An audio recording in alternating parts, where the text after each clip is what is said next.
Peu de gens le savent, mais ce que tu ressens en ce moment n'est ni une faiblesse, ni une confusion, ni un hasard. Si quelque chose à l'intérieur de toi semble lourd, flou ou étrangement lucide à la fois, ce n'est pas ton mental qui parle, c'est ton âme. Et ton âme ne se trompe jamais. Elle perçoit bien avant toi les changements invisibles, les fins nécessaires et les débuts que ton esprit refuse encore d'accepter. Tu crois être perdu, alors qu'en réalité, tu es simplement en train de quitter une ancienne version de toi-même.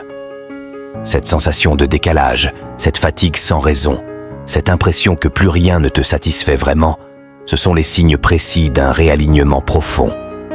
Ton système intérieur se réajuste, comme une boussole qui cesse enfin de pointer vers ce qui ne te correspond plus. La science moderne commence à peine à l'admettre, mais ton corps et ton cerveau sont des capteurs extrêmement sensibles. Le système nerveux autonome, notamment le nerf vague, réagit aux environnements, aux relations et aux choix qui ne sont plus alignés avec ta vérité intérieure. Quand tu ignores trop longtemps ce que tu ressens, ton corps parle à la place de ton esprit. Tension, perte d'énergie, agitation mentale, impression de vide. Ce ne sont pas des dysfonctionnements, ce sont des messages. Ton inconscient traite chaque jour des millions d'informations que ton mental conscient ne peut pas analyser. Il capte les incohérences, les faux semblants, les chemins qui mènent à l'épuisement plutôt qu'à l'épanouissement.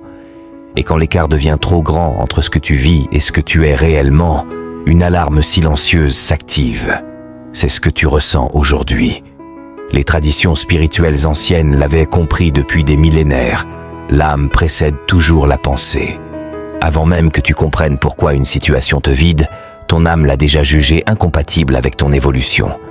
Avant que tu mettes des mots sur un malaise, elle a déjà enclenché le processus de détachement. Ce qui te perturbe actuellement n'est pas une chute, c'est une transition. Et toute transition authentique passe par une phase d'inconfort, car l'ego résiste toujours à ce qu'il ne contrôle pas. Ton mental veut des réponses claires, immédiates, rationnelles. Ton âme, elle, fonctionne en silence, par ressenti, par intuition, par signaux subtils. Et plus tu t'obstines à vouloir tout comprendre, plus le malaise persiste. Parce que ce n'est pas une question à résoudre, c'est une direction à suivre. Si tu ressens l'appel de quelque chose de plus grand, de plus vrai, même sans savoir quoi, c'est que ton ancien cadre est devenu trop étroit pour ce que tu es en train de devenir. Rien ne se brise par erreur dans ta vie.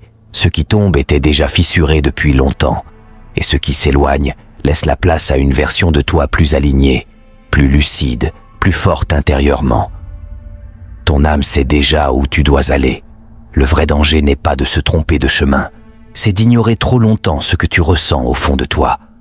Ce que peu de personnes comprennent, c'est que l'âme ne crie jamais. Elle murmure. Et quand tu n'écoutes pas assez longtemps, ce murmure devient une sensation étrange, persistante, impossible à ignorer. Tu continues à avancer, à travailler, à parler, à sourire, mais quelque chose en toi s'est déjà détaché. Ce n'est pas de la tristesse, ni de la peur, c'est une lucidité nouvelle qui dérange. Tu ne peux plus faire semblant. Tu ne peux plus te contenter de demi-vérités, de relations tièdes ou de chemins empruntés par habitude. Et cette lucidité fait mal parce qu'elle t'oblige à voir ce que tu évitais jusque-là. Le cerveau humain est programmé pour chercher la sécurité, pas la vérité. Il préfère le connu à l'aligné, le confortable au juste. C'est pour cela que lorsque ton âme te pousse vers un changement réel, ton mental panique. Il interprète ce mouvement comme une menace. Alors il crée des doutes, des peurs, des scénarios catastrophes. Mais observe bien. Ces peurs ne parlent jamais du présent. Elles parlent toujours de ce que tu pourrais perdre. Ton âme, elle, te parle de ce que tu pourrais devenir. Et il y a une différence fondamentale entre les deux. Les études en neurosciences le montrent. Lorsque tu ignores ton intuition profonde, le cerveau entre en état de stress chronique. Cortisol élevé, fatigue mentale, perte de motivation, sensation d'être éteint intérieurement. À l'inverse, lorsque tu t'alignes avec ce que tu ressens profondément, même sans tout comprendre, le système nerveux se régule, la clarté revient, l'énergie circule à nouveau. Ce n'est pas mystique, c'est biologique. Ton corps est conçu pour fonctionner en cohérence avec ta vérité intérieure.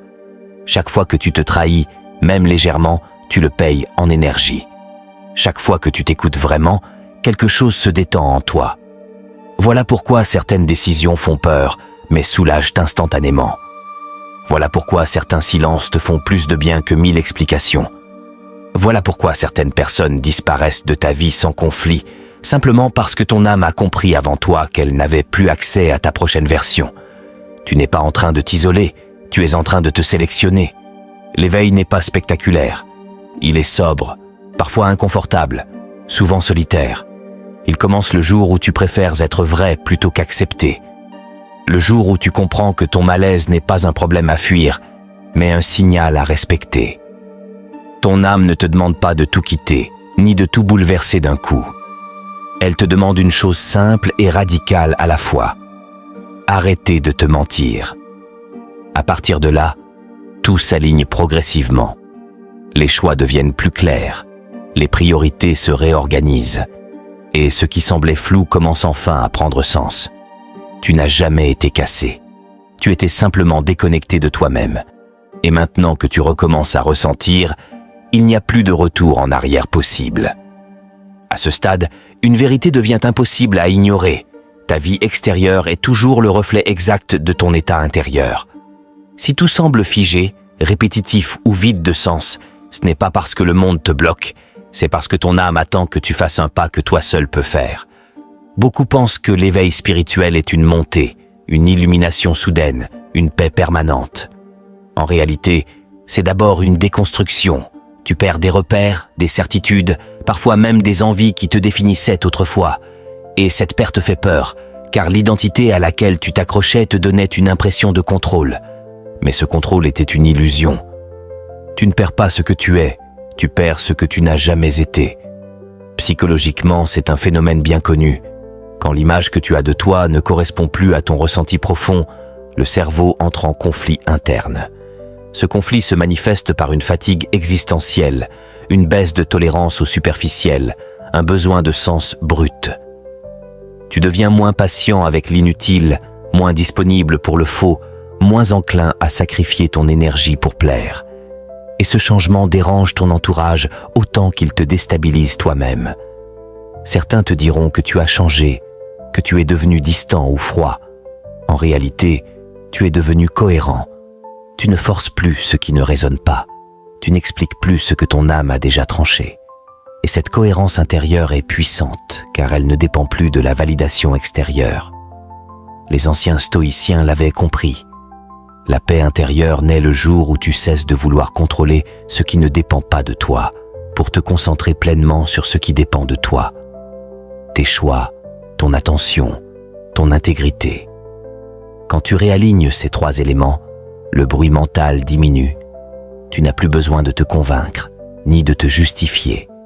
Tu avances avec une sobriété nouvelle, presque silencieuse. Et ce silence n'est pas un vide, c'est une présence.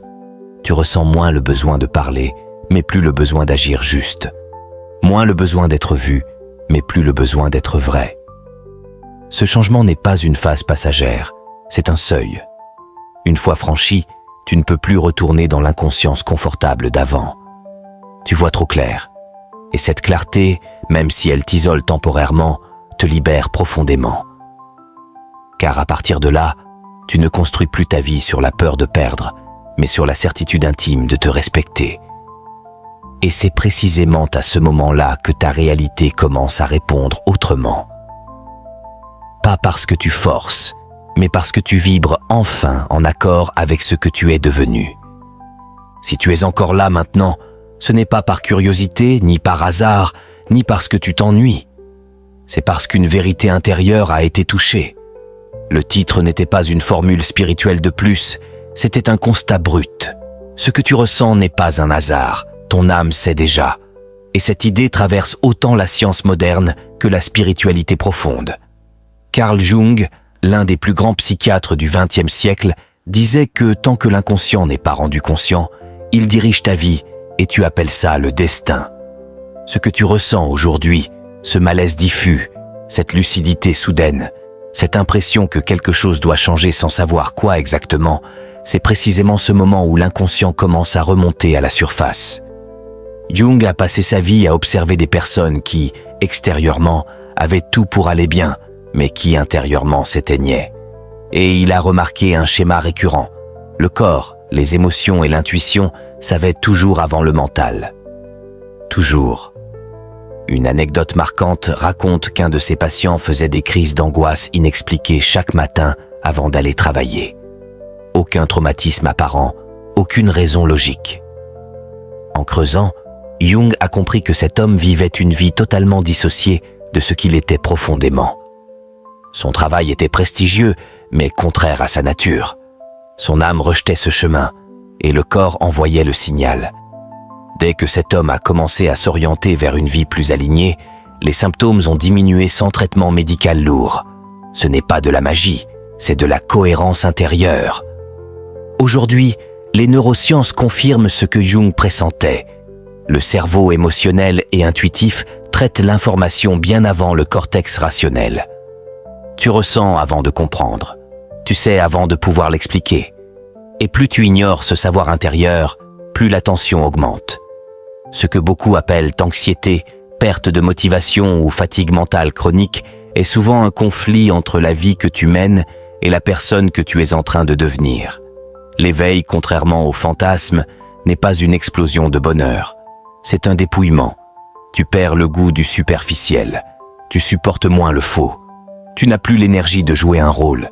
Et ça peut faire peur parce que tu comprends que tu ne pourras plus revenir en arrière. Jung appelait cela le processus d'individuation. Le moment où tu cesses de vivre selon les attentes extérieures pour commencer à vivre selon ta vérité intérieure. Peu de gens vont jusqu'au bout parce que cela demande du courage. Le courage de décevoir. Le courage d'être incompris. Le courage de choisir l'alignement plutôt que l'approbation. Et pourtant, tous ceux qui l'ont fait témoignent de la même chose. Une paix plus sobre, plus stable, plus réelle que tout ce qu'ils avaient connu avant. Si cette vidéo t'a touché, ce n'est pas pour te distraire, c'est pour te réveiller doucement. Alors pose un acte conscient maintenant. Mets un j'aime, non pas pour moi, mais comme un signal clair envoyé à toi-même. J'écoute. Abonne-toi si tu veux continuer à explorer ces vérités profondes sans filtre, sans bullshit, avec du sens réel. Et surtout, écris en commentaire ce que tu ressens en ce moment, même une phrase simple. Nommer, c'est déjà reprendre le pouvoir. Parce que le vrai danger n'est pas de se tromper de chemin. Le vrai danger, c'est de passer toute une vie à ignorer ce que ton âme sait déjà.